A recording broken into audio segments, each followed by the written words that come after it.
ఓ పంజయ్ ఈ రంగారెడ్డి పాలమూరు నల్గొండ జిల్లాలో ఈ చెరువులు ఎన్ని ఉన్నాయో అన్ని చెరువులలో 30 సంవత్సరాల నుంచి ఎన్నెన్ని నీళ్లు వాడుకున్నావు ఎన్నెన్ని మిగిలిచ్చినావు నువ్వు లెక్క తీసుకురాపో అని చెప్పిండు అధ్యక్ష. ఇక చూసుకో 30 ఏళ్ళ నుంచి రంగారెడ్డి జిల్లా మహబూబ్నగర్ జిల్లా నల్గొండ జిల్లాలో ఉన్న చెరువులు కుంటలు ఊర్లలో ఉన్న దాంట్లో 89 టీఎంసీలలో ప్రతి సంవత్సరం ఎన్నెన్ని వాడుకున్నావు ఎన్నెన్ని మిగిలిచ్చినావు 30 ఏళ్ళ లెక్క తీసుకొస్తే అప్పుడు ఈ 45 టీఎంసీలకు నేను అనుమతి ఇచ్చడానికి అవకాశం ఉంటుంది అది తీసుకురాపో అని చెప్పి సిడబ్ల్యూసీఓడు మరి రెండో దానికి నూకిండు అధ్యక్ష. మొదటిదేమో అటు తోసిండు రెండోదేమో ఇటు తోసిండు. 30 ఏళ్ళ లెక్కలు ఏడున్నాయి అధ్యక్ష. మన ఊర్లో మా ఊర్లో అయితే చెరువు ఉంది అధ్యక్ష. వర్కలకుంటే చెరువు అంటారు. ఎడకాలం వస్తే పసులు నీళ్ళ కాడికి పోతాం దాని కిందనే వ్యవసాయం చేస్తాం. ప్రతి ఊరికో చెరువు ఉంటుంది. ఏమన్నా లెక్కలు ఉన్నాయి అధ్యక్ష మన దగ్గర? లెక్కలు లేవు. ఈ లోపల నువ్వు ఈ లెక్కలు ఇవ్వమనంటే 30 ఏళ్ళ లెక్కలు ఎవరి దగ్గర ఉన్నాయి? ఏడున్నాయి అధ్యక్ష. పంచుకున్న లెక్కలే చెప్తలేడు. ఇక ఈ లెక్కలేడు చెప్తాడు. ఇది ఇక్కడ ఉన్నాను ఆంధ్రప్రదేశ్ ఏమన్నది ఇట్లా ఈయన పోయి అట్లా వేస్తే సార్ ఇగో ఇదోటి ఉన్నది నాయ నరసింహారెడ్డి గారు చెప్పేటోళ్ళు కమిషన్ కాకతీయ అని.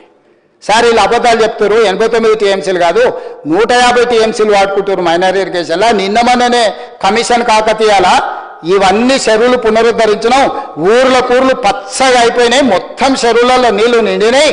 ఇగో వాళ్ళే అఫీషియల్గా వెబ్సైట్లో పెట్టారని సింపుల్గా కమిషన్ కాకతీయ వెబ్సైట్లలో వీళ్ళు గొప్పలు చెప్పుకురు కదా అధ్యక్ష. మేము అన్ని ఊర్లలో చెరువులు పునరుద్ధరించినాం. గొలుచుకట్టు చెరువులు గలగల వాడుతున్నాయి సెలయర్లు అని. ఒక ఆయన పాటలు పాడేట ఆయన వాళ్ళకు భజన సంఘం ఉన్నాడు అధ్యక్ష. ఖాళీగా ఉన్నప్పుడు ఆయన బిచ్చి పాడించుకుంటుంటాడు చంద్రశేఖరరావు. ఆ పాడేట ఆయన పెట్టి పాటలు పాడించారు అధ్యక్ష. ఊర్లో చెరువు వంగే నీళ్లు వచ్చే అని చెప్పి దర్వేసుకున్నారు అధ్యక్ష. అవన్నీ దాంట్లో పెడితే ఆ కాగితాలన్నీ తీసుకొని పోయి ఆంధ్రప్రదేశ్ తీసుకొని పోయి సిడబ్ల్యూసీ దగ్గర పెట్టారు. సార్ మైనర్ ఇరిగేషన్ల వాడకం తగ్గలేదు, వాడకం పెరిగింది. ఇది నేను చెప్తలేను, కమిషన్ కాకతీయాల వాళ్ళే చెప్పారు. ఈ కాగితాలు తీసుకొని పోయి ఆడేసిరు అధ్యక్ష. దాంతో ఆ 45 గుటుక్కుమన్నది. అంటే ఈ 45 ఏమో బ్రిజేష్ కుమార్ ట్రిబ్యునల్ తేల్చే వరకు ఇద్దే కదా. 30 ఏళ్ళ లెక్కలే కాకుండా నువ్వు చెప్పిన మిషన్ కాకతీయ కమిషన్ కాకతీయాల దొంగ లెక్కలు కూడా గుదిబండగా తయారై ఈ 45 ఇట్లా కాకెత్తుకుపోయింది అధ్యక్ష. ఇక చెప్పురు అధ్యక్ష పాలమూరు రంగారెడ్డికి 90 టీఎంసీల అనుమతి ఎట్లొస్తుంది? ఈ స్టేజ్లో పెద్దలు ఉత్తమ్ కుమార్ రెడ్డి గారు సాగునీటి పారుదల శాఖ మంత్రిగా బాధ్యత తీసుకున్నాడు అధ్యక్ష. ఇది మొత్తం ఉపోద్ఘాతం. ఇది వచ్చిన తర్వాత మేము ఫస్ట్ మీటింగ్ పెట్టినాం, మాట్లాడినాం. ఈ అన్ని కాగితాలు తీయ మొదలెడితే ఒకటొకటి అప్పుడు దొరికినాయి. ఆర్క్యూస్ తవ్వకాలు దొరుకుతారు కదా పరిశోధన దీంట్లో తవ్వకాలకు పోయి తవ్వంగా ఎత్తికితే ఈ స్టోరీ అంతా బయటకు వచ్చింది అధ్యక్ష. ఇదంతా కూడా నేను కంపెల్ చేసి 2 ఏళ్ళు వారు కష్టపడే శ్రమనంతా నేను ఇట్లా క్రొనాలజీ చేసి కొంచెం ఇంకా కూడా కొన్ని మిస్ అయి ఉండవచ్చు.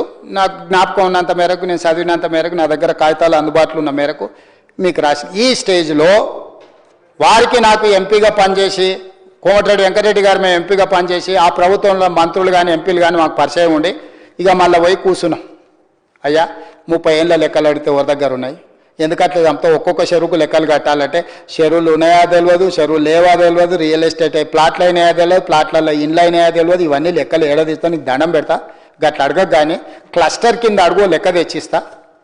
ఆ క్లస్టర్ కింద లెక్కేసుకొని ఈ 45 టీఎంసీలకి ఆ 45 ఆడికి పంపించడం అది ఎన్నడ తేలుతుందో దైవాధీనము. ఆయన వయసు ఇప్పుడు 85 ఏళ్ళు సార్. ఆయన అపాయింట్ చేసినప్పుడు 65 ఏళ్ళు. ఇప్పుడు అది తేల్చే వరకు 85 ఏళ్ళు వచ్చిన బ్రిజేష్ కుమార్ గారికి. ఆయనకు 65 ఏళ్ళ వయసు ఉన్నప్పుడు 2004లో ఆయనను ట్రిబ్యునల్ చైర్మన్ చేశారు సార్. ఇప్పుడు ఆయనకు 86 ఏళ్ళు వచ్చినాయి. 21 సంవత్సరాలలో 86 ఏళ్ళకి వచ్చిండు సార్. మరి వారి శత జయంతి అయిన తర్వాత వారు ఇది వస్తుందో ఎప్పుడు వస్తుందో నాకు తెలియదు. ఇక అది దేవుడే కనుకరించి దాంట్లో మార్గం చూపిస్తే తప్ప ఆ 45 రావడానికి అవకాశం లేదు. చట్టం అట్లుంది. నరేంద్ర మోడీ గారు అనుకుని మహేశ్వరరెడ్డి గారు ఉంటాడో విజ్ఞప్తి చేద్దామనుకున్నా పోయి బ్రిజేష్ కుమార్ను 1 సంవత్సరం లోపల కేసులన్నీ విని సంవత్సరం లోపల తీర్పిచ్చేటట్టు ఏదైనా మార్గం ఇస్తే 26-27 లోపల 45 వస్తే ఏదైనా లెక్క తెలుస్తుంది. ఈ లోపల నేను ఉత్తమ్ కుమార్ రెడ్డి గారు మాకున్న పరిచయాలను అధికారులను అందరినీ పదే కలిసి ఒక్కొక్క చెరువు లెక్క ఇక ఇది కష్టము, మా వల్ల కూడా కాదు, మాకు అన్యాయం చేయకుండ్రి, మా జిల్లా ఎండిపోతుంది, నా సొంత జిల్లా, నా ప్రాంతము, ఆయన ప్రాంతం, మేమిద్దరం ఆ నల్గొండ మహబూబ్నగర్ నుంచే ఉన్నాము. నేను ముఖ్యమంత్రిని, ఆయన సాగునీటి పారుదల శాఖ మంత్రి, ప్రజలకు వెళ్ళి మొహం చూపించుకోవాలన్న మా కష్టమైంది. ఈ చెరువులు కాకుండా గంపగుత్త క్లస్టర్ కింద ఓ లెక్క తీసుకొచ్చి ఇస్తాం. ఆ లెక్క తీసుకొని ఏదో రకంగా ఈ చిన్న మైనర్ ఇరిగేషన్ నావే కదా, నా నీళ్ళన్న నాకు ఇస్తే సాగునీటి పనులు నేను సాగదీసుకుంటా. ఆ దుర్మార్గుడు ఇది తాగునీటికని 7.15 టీఎంసీలకు పరిమితం చేసిండు. దీని ప్రకారం తట్ట మట్టి కూడా తీయడానికి లేదు, తీస్తే జైలుకు పోతారు. ఆల్రెడీ ఎన్జిటి 100 కోట్లు ఫైన్ వేసింది. క్రిమినల్ కేసులు ప్రాసిక్యూషన్ చేయమని ఆల్రెడీ అధికారుల మీద డైరెక్షన్స్ ఇచ్చారు. రేపు మేము ఏది ముట్టుకున్నా జైలుకు వెళ్లాల్సిన పరిస్థితి వస్తుంది. మాకు ఏదో ఒక మార్గం చూపించండి దయచేసి అని చెప్పి మా పర్సనల్ రిలేషన్స్ని అడ్డం పెట్టుకొని ఈ 45 టీఎంసీలన్న మైనర్ ఇరిగేషన్వి ఇస్తే మేము ఇరిగేషన్ పనులు చేసుకుంటాం. మిగతా 45 అది వచ్చినప్పుడు ఇప్పుడు మనము దగ్గరకు పోతాం, ఆకలి అయితే టిఫిన్ పెట్టిండి అనుకో తినమా? ఇప్పుడైతే టిఫిన్ పెట్టు, మధ్యాహ్నానికి భోజనం పెట్టు, భోజనం పెడితే బిర్యానీ పెట్టని అడుగుతాం. అంతేనా అధ్యక్ష? అందుకే ఈ 45 మైనర్ ఇరిగేషన్ ఇప్పుడు ఇచ్చేసేయి. ఇప్పుడు ప్రాజెక్టులన్నీ కంప్లీట్ చేసుకొని ఈ 45 టీఎంసీల కింద నీళ్ళు ఇచ్చుకుంటూ వస్తాం. ఎందుకంటే ఉద్దండాపూర్ వరకు ఇప్పుడు ఆ పైన లక్ష్మీదేవిపల్లి మా శంకర్ ఏమనుకుంటాడు, అన్న నా జేబుల్లో ఉంటాడు కానీ నాకేమి ఇస్తలేడు అనుకుంటాడు మా శంకర్. ఇప్పుడు ఆ ఉద్దండాపూర్ నుంచి లక్ష్మీదేవిపల్లికి దేవాలంటే 19, 20, 21 ప్యాకేజీలు చేయాలా, అక్కడ భూసేకరణ చేయాలి, అదంతా చేయాలి. ఇందులో ఉన్న చిక్కుముడి ఇది 90 వస్తే కానీ నేను ఆడికి తీసుకురాలేను. 45 ఉద్దండాపూర్ వరకన్నా ప్యాకేజీలన్నీ క్లియర్ చేసి కనీసం పాలమూరు కన్నా నీళ్ళు ఇస్తే రంగారెడ్డి జిల్లాకి ఏదో రకంగా తీసుకొద్దాం.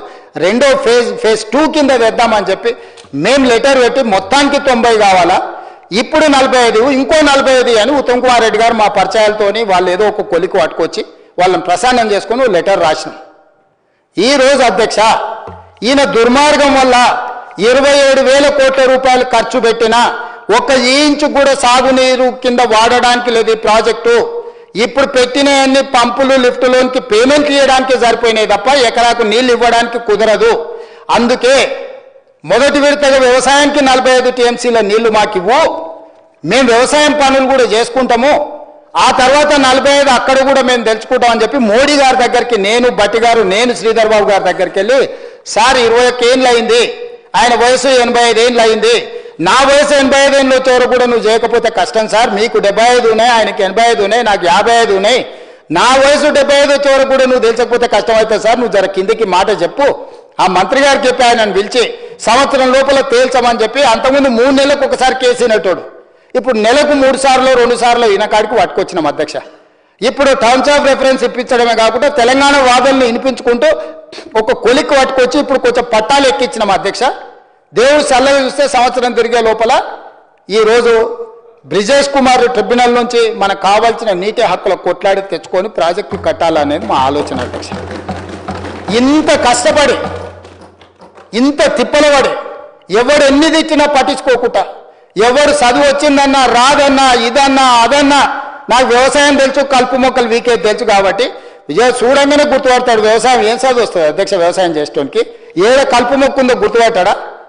తులసి వనంలో గంజాయి మొక్కు ఉంటే ఎంతసేపట్లో గుర్తుపడతాడు అధ్యక్ష వ్యవసాయదారుడు. నేను కూడా గట్లనే అధ్యక్ష, వ్యవసాయం కుటుంబం నుంచి వచ్చినోని, ఊరు నుంచి వచ్చినోని, వ్యవసాయం తెలిసినోని, తులసి వనంలో ఆడోటి గంజాయి మొక్కలు ఉంటే వీకలేని అధ్యక్ష. నేను ఆ గంజాయి మొక్కలు పీక్తా అనే భయానికే ఎదురుగొచ్చి నిలబడడానికి భయపడుతున్నారు అధ్యక్ష. పదే నీకు ఇంగ్లీష్ రాదంటారు. చైనా వానికి ఏం భాష వచ్చు అధ్యక్ష? జర్మన్ వాళ్ళకి ఏం భాష వచ్చు అధ్యక్ష? జపాన్ వాళ్ళకి ఏం భాష వచ్చు అధ్యక్ష? ఎవరికైనా ఇంగ్లీష్ వచ్చా? మెస్సీకి ఏమొస్తుంది అధ్యక్ష? మా మిత్రుడు శ్రీధర్ రేపు మెస్సీకి స్పానిష్ తప్ప ఏం రాదు అధ్యక్ష. ఆటగానికి ఆట తెలవాలి అధ్యక్ష, పరిపాలన చేసేటువంటి పాలన తెలవాలి అధ్యక్ష. భాష అనేది మాట్లాడుకోవడానికి పనికొచ్చేది అధ్యక్ష, భాష జ్ఞానం కాదు, భాష విజ్ఞానం కాదు. అమెరికాలో బిచ్చమెత్తుకునేటువంటి బాత్రూమ్లు గడేటువంటి కూడా ఇంగ్లీష్ అవుతుంది. ఆడ పుట్టినోడు పెరిగినోడు సచ్చినోడు అందరూ ఇంగ్లీషే మాట్లాడతారు, ఆడ వేరే భాషనే రాదు. వాళ్ళు తెలుగు మాట్లాడమని చూస్తా అమెరికా వాడిని తీసుకొచ్చి. అమెరికాలో బాత్రూమ్ గడగడానికి మీరు చుట్టాలు ఇంటికి పోయినప్పుడు ఫ్రెండ్స్ ఇంటికి పోయినప్పుడు బాత్రూమ్ గడిగేటోడు వస్తాడు కదా, అడుగు అధ్యక్ష ఏం భాష వస్తే ఇంగ్లీష్లో మాట్లాడతాడు. అమెరికాలో బాత్రూమ్ గడిగేటోడు కూడా ఇంగ్లీషే మాట్లాడతాడు. ఈడ నాకు లేకపోతే ఉత్తమ్ కుమార్ రెడ్డి గారికి, బట్టి విక్రమార్క గారికి వారు నీళ్ళు ఇస్తారు, వీళ్ళు నిధులు ఇస్తారు, వీళ్ళిద్దరిని సమన్వయం చేసి అనుమతులు తెచ్చప్పని నాది అధ్యక్ష. వాళ్ళిద్దరికి ఇంగ్లీష్ అవుతుంది అధ్యక్ష, నాలాక ఇంగ్లీష్ రాదనుకున్నాం. వీరు సెంట్రల్ యూనివర్సిటీ, వారు నేషనల్ డిఫెన్స్ అకాడమీలో చదువుకున్నది. నేను ఒక్కనే గవర్నమెంట్ స్కూల్లో చదువుకున్నా అధ్యక్ష. గవర్నమెంట్ స్కూల్లో చదువుకొని ఇక్కడికి వచ్చిన అధ్యక్ష. కానీ ప్రజలకు చేయాలన్న చిత్తశుద్ధి, పట్టుదల, వీళ్ళందరినీ సమన్వయం చేసుకునే తత్వము, ఆలోచన. ఇంగ్లీష్ వచ్చిన వాళ్ళం కావాలంటే ఇద్దరు జీతం ఇచ్చి పెట్టుకుంటా అధ్యక్ష. 24 గంటలు మాట్లాడిపిస్తా అధ్యక్ష, ఇంగ్లీష్లో మాట్లాడు రబ్బాయి అని. ఏముంది అధ్యక్ష? షిఫ్ట్ డ్యూటీలు పెట్టిస్తా. ఇంగ్లీష్ది ఏమున్నది అధ్యక్ష? జీతం ఇస్తూ వస్తారు. తెలివి ఎక్కడికి వస్తుంది అధ్యక్ష? తెలివి అని గంజా తాగుతూ వస్తుందా అధ్యక్ష? తెలివి అనేది పుట్టుకతోనే ఉండాలి. పోరాట పటిమ అనేది రక్తంలో ఉండాలి. ఈ ప్రాంతానికి సేవ చేయాలని చిత్తశుద్ధి ఉండాలి. ఇవన్నీ నాకున్నాయి అధ్యక్ష. అందుకే ఈరోజు చర్చ చేద్దాం రాండి అన్న. పెద్ద ఆయన రాకపోతే రెండో ఆయన వస్తాడు అనుకున్నా. రెండో ఆయన లేడు, మూడో ఆయన లేదు. తీసేసిన తహసీల్దార్ కూడా లేడు అధ్యక్ష. ఏం లేదు, అట్లా ఖాళీగా ఉంది. వస్తే అడిగేటోను అధ్యక్ష. వాళ్ళ తెలివితేటలకు నాకు తెలివి లేదన్నందుకు, భాష రాదన్నందుకు ఏదో మాట్లాడుకున్నాను, రాండే స్వామి ఏందుంది అని చెప్పి. అందుకే అధ్యక్ష ఈరోజు ఈ ప్రాజెక్టుల కోసం, ఈ అనుమతుల కోసం, ఈ సమస్యల పరిష్కారం కోసం నిరంతరం ప్రయత్నం చేస్తున్నాం. ఉత్తమ్ కుమార్ రెడ్డి గారు సైనికుడిగా చేశారు. ఏ దేశానికి మధ్యలో, ఇండియా పాకిస్తాన్ మధ్యలో యుద్ధం జరిగినా యుద్ధ వాతావరణాన్ని, యుద్ధ మేఘాలను తగ్గించాలంటే చర్చలు చేశారు. ఇండియా చైనా మధ్యలో యుద్ధం జరిగినా యుద్ధ వాతావరణాన్ని తగ్గించడానికి చర్చలు చేశారు. గల్వాన్ లోయలో జరిగిన సంఘటన తర్వాత కూడా చర్చలు చేశారు. ఇవాళ ఏ సమస్యకైనా పరిష్కారము, చర్చలు, శాంతి ద్వారా, హింస లేకుండా దేశానికి స్వతంత్రాన్ని సాధించి యుద్ధంలోనే దేశాన్ని గెలిచిన మహాత్మా గాంధీ నాయకత్వంలో మేము పనిచేస్తున్నాం అధ్యక్ష. మహాత్మా గాంధీ హింసకు పాల్పడలే, మహాత్మా గాంధీ ఆయుధం పట్టుకోలే. శాంతి బోధనల ద్వారా శాంతియుతంగా యుద్ధం చేసి ప్రపంచంలో అతిపెద్ద దేశమైన భారతదేశాన్ని గెలిచండి బ్రిటిష్ వాళ్ళ మీద. రవి అస్తమించని, సూర్యుడు అస్తమించని రాజ్యం ఉన్న, మర తుపాకులున్న, మర పిరంగులున్న బ్రిటిషర్స్ను ఓడించి మహాత్మా గాంధీ దేశానికి స్వతంత్రాన్ని తెచ్చిండు అధ్యక్ష. ఒక పెద్ద యుద్ధాన్నే శాంతితోని, చర్చలతోని నెగ్గిన గొప్ప నాయకుడి స్ఫూర్తితోని ఉన్న పార్టీలో మేము ఉన్నాం అధ్యక్ష. ఆ స్ఫూర్తితోనే ఇవాళ కేంద్ర ప్రభుత్వంతో, పక్క రాష్ట్రంతో చర్చల ద్వారా ఈ సమస్యను పరిష్కరించుకోవాలని మాట్లాడి ఈరోజు అధికారుల స్థాయిలో, మంత్రుల స్థాయిలో, ముఖ్యమంత్రి స్థాయిలో, కేంద్ర ప్రభుత్వం స్థాయిలో వివిధ హోదాలలో ఈరోజు చర్చల కోసం కమిటీలు వేసుకొని ముందుకెళ్తున్నాం అధ్యక్ష. అధ్యక్ష ఒక్క మాట చెప్పదలుచుకున్నా అధ్యక్ష. నువ్వు ఆనాడు వైఎస్ జగన్మోహన్ రెడ్డి గారిని నీ ఇంటికి పిలిచి పంచపక్ష ప్రమాణాలు పెట్టి Rayalaseema lift irrigation per day 3 TMCకి టెండర్లు ఇచ్చి, కాంట్రాక్టులు ఇచ్చి, కమిషన్లు కొట్టి, భుజం తట్టి, వెన్ను తట్టి నువ్వు ప్రోత్సహిస్తే నేను చంద్రబాబు నాయుడు గారి మీద, కేంద్ర ప్రభుత్వం మీద ఒత్తిడి తెచ్చి రాయలసీమ లిఫ్ట్ ఇరిగేషన్ ఆపిచ్చిన అధ్యక్ష. నా చరిత్ర ఇది, నీ నీతి గది. ఇవాళ నేను సూటిగా చెప్పదలుచుకున్న వేదిక మీద నుంచి 2 రాష్ట్రాల మధ్యలో మంచి వాతావరణం ఉండాలని ఇప్పటి వరకు నేను సాధించిన విజయాన్ని కూడా నేను చెప్పుకోలేదు అధ్యక్ష. సూటిగా చంద్రబాబు నాయుడు గారికి విజ్ఞప్తి చేసిన నేను, రాయలసీమ లిఫ్ట్ ఇరిగేషన్ మీరు ఆపితే మేము ఏదైనా విషయాల మీద చర్చకు వస్తాము, లేకపోతే మీతో చర్చించడానికి అవకాశం లేదు. మొట్టమొదట 3 TMCలు పర్ డే అక్రమంగా నిర్మిస్తున్న రాయలసీమ లిఫ్ట్ ఇరిగేషన్ పనులను మీరు ఆపండి అని మేము వారిని క్లోజ్డ్ రూమ్లో అడిగితే మా మీద గౌరవంతో రాయలసీమ లిఫ్ట్ ఇరిగేషన్ ఆపేసింది అధ్యక్ష. మీరు ఈరోజు నిజ నిర్ధారణ కమిటీని సభ నుంచి పంపించండి. కూనంనేని సాంబశివరావు గారిని, అక్బరుద్దీన్ ఓవైసీ గారిని, బీజేపీ మహేశ్వర్ రెడ్డిని ఎవరిని కమిటీ చేస్తారో, ఇంక్లూడింగ్ బీఆర్ఎస్ మాజీ సాగునీటి పారుదల శాఖ మంత్రులు 2 ఉన్నారు, చంద్రశేఖరరావు, హరీష్ రావు. వాళ్ళిద్దరు నాయకత్వం ఎవరినో ఒకరిని పెట్టి రాయలసీమ లిఫ్ట్ ఇరిగేషన్ పనులు ఆగినాయా లేదా, ఉత్తమ్ కుమార్ రెడ్డి గారు మంత్రి అయిన తర్వాత, కాంగ్రెస్ అధికారంలోకి వచ్చిన తర్వాత ఆగిన వాళ్ళ నిజ నిర్ధారణ కమిటీ పంపించండి అధ్యక్ష.